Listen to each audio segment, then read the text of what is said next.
আচ্ছা, আপনি আমারে কইবার পারবেন আমার আপনার লগে এত কথা কইতে কেন ইচ্ছা করে? আপনি বিহীন কোনো সময়ই আমার কেন ভাল লাগে না?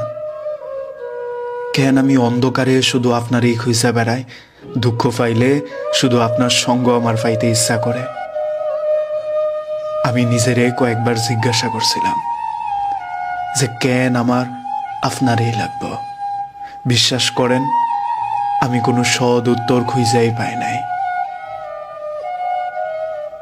গাঙ্গের জলের লাহান বয়া চলা এই জীবনে একমাত্র ভরসা কেন জানি আপনি। দুনিয়াত বোধহয় সৃষ্টিকর্তা মানুষের ফাটানোর সময় কিছু কিছু মানুষরে এরকম ঢাল ফালা বানাই ফাটায় যে হের আশ্রয়ে তুই থাকবি, হের লগে সুখ দুঃখ ভাগাভাগি করবি, দুঃখ পাইলে তুই হের কাছে যাইবি। বিশ্বাস করেন, আপনি আমার তেমন এক